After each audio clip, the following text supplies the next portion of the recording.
The continuing story of Forrest Barber's attempt to take on and beat the world's best Class 1 powerboat teams takes us this week to Biloxi, Mississippi for the APBA World Championship. It's the night before the race, and the only activity in the Coliseum car park pit area is around his boat.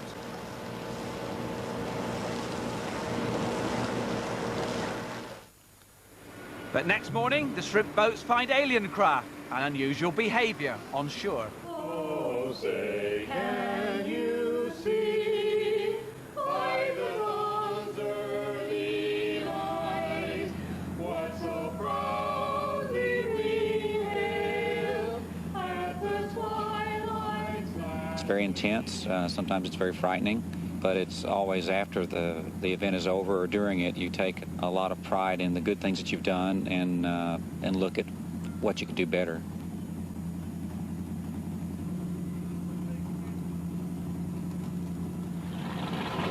Gentlemen, start your engine.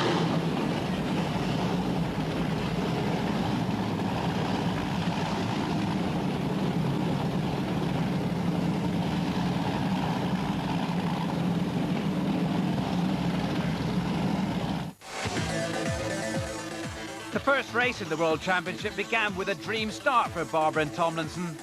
They knew exactly what they had to do. They made sure they took the inside precious line to Mark 1, and that would leave the others fighting to keep up.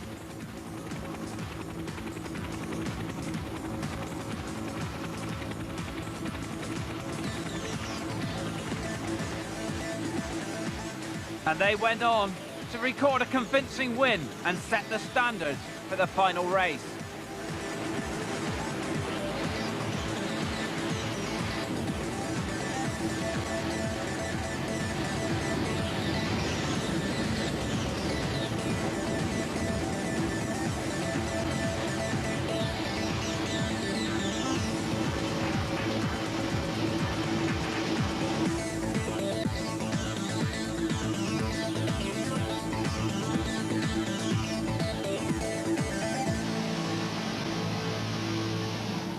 Thank you, Jimmy. Thanks very much. You guys were right there. I mean, right on. Hey, Jimmy. Nice run. Thank you very much. Firstly, congratulations, Thank you. John Forrest. How does it feel to break Matt Alcone like that in big style? Well, I don't take any kind of delight in any other's misfortune, but it's a pretty satisfying win in that we have run second to them all season, except for when they had a mechanical problem. And this is a fair and square. We went out there and beat them, and it feels very good. Because the job's only half done, isn't it? Yeah, that's the thing. You know, you want to celebrate, but we got to do it again Saturday, and it's going to be, it wasn't easy today, but it's not going to be any easier Saturday. I can guarantee that. It's going to be tough.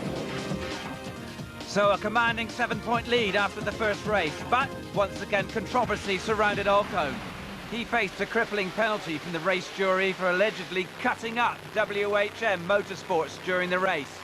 And driver Billy Moff's anger spilled over to a post-mortem. Time and time again. You want to see the number of times that people drifted out, that Carl drifted out. Something. It happens. I understand that, but you know what, Matt? Let me explain. When I got off the boat and I said to you it was a good race, it was a good race. It was the best race that we've had because it's the first time this year I've been able to stay in front of you. And you did a great job. But understand something. What happened out there, Matt? You could avoid that by Did you hold your lane in that tape? Well, the decision goes against us. It goes against us. Then I think we lose. I think Drambuie loses because they don't get a chance to win this on the water where they've worked so hard to try to do it. I think the fans lose. So a bunch of people lose. Nobody wins. But whichever way it goes, you'll still be racing. Well, I won't be racing on Saturday. I mean, it'd be a waste of time and money to put a boat in the water when you're 10 minutes behind. But just do what you got to do. An hour later, the jury reached a decision. We're back to racing. today's just part of the battle. As Drambuie showed us on Wednesday, they have lots of speed, so now we can turn it up a little and see what we've got and have a good race. But back in the pits, there was little time to talk politics. Barber's crew chief Mike Thomas had discovered a much bigger problem. Mike, it's 4 hours to race time. You've got a problem. Can you tell us about that? Yeah, going over the boat this morning, we've noticed that one of our new headers has got a crack developed in it. So we're going to go ahead and peel back some wrapping and get a welder and weld it back up. Now that we got it opened up, I don't like what I see. But if we can get a good weld on it, I'll throw the dice. What can you do?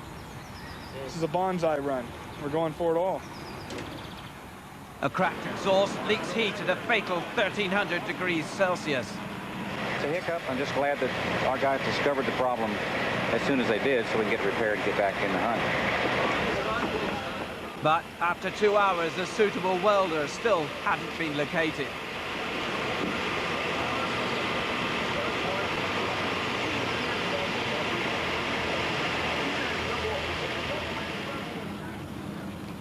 Things were looking much brighter, though, for Alcone. Morning practice had passed without hiccups, and he had time to relax and reflect on the unpredictable excitement of powerboat racing at world-class level. Given the fact that at any moment anything can happen, somebody can break an engine, that's motorsports, or God forbid you could have an accident, I'm sure it won't be decided till the last turn of the last race, and I think that's good for the sport, and that's good for the fans, and that's good for the drivers. It keeps it fun and exciting. Then, with just 70 minutes to race start, the smile returned to Forrest's face.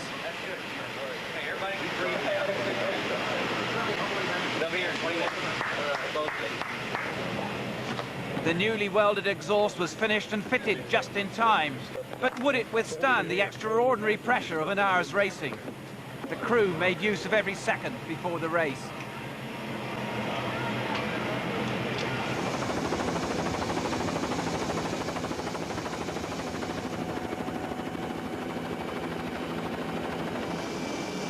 Right on time, they made it to the start of the final heat of the World Championship.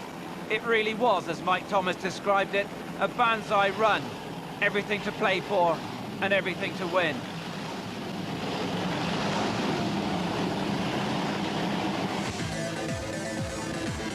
And once again, Forrest Barber beat the pack on the inside track, heading for the crucial position into the first turn.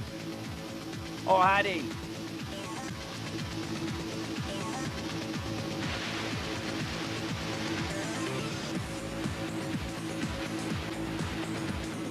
Alcone, out for the kill with nothing to lose, takes the biggest gamble of his racing career. And Barber's crew, watching from the shore, see him speeding up from the back of the fleet to take the start flag flat out. Halfway to the first mark, he forces Barber and Tomlinson to give him room on the inside. Now, if he can make the first turn, he'll achieve a potentially unbeatable lead. But what happened next, no one could have forecast.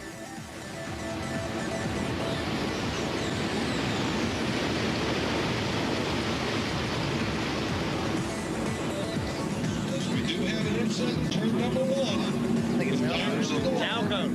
Alcone went over. That yellow flag. Boat's upside down all over the course here. Yeah. Got a boat upside down, JT, coming out of this corner.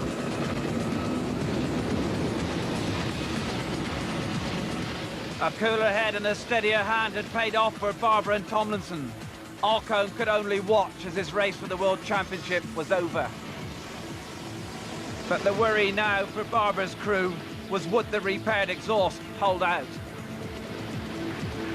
Like Drambuie is taking the lead. Oh, yeah. We got a large lead. First place in modified.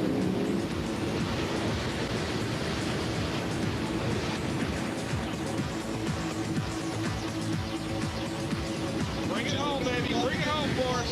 Brian Connor, fourth place in modified. It did, and unbelievably in their first season, Forrest Barber and John Tomlinson lifted the world title. They did it on merit by applying the pressure when it mattered.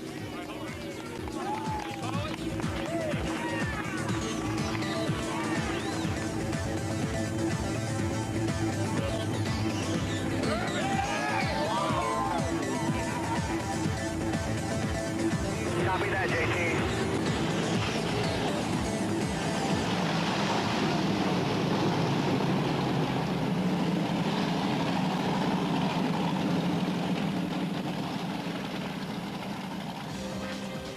Matt Alcone was left to ponder on his bronze.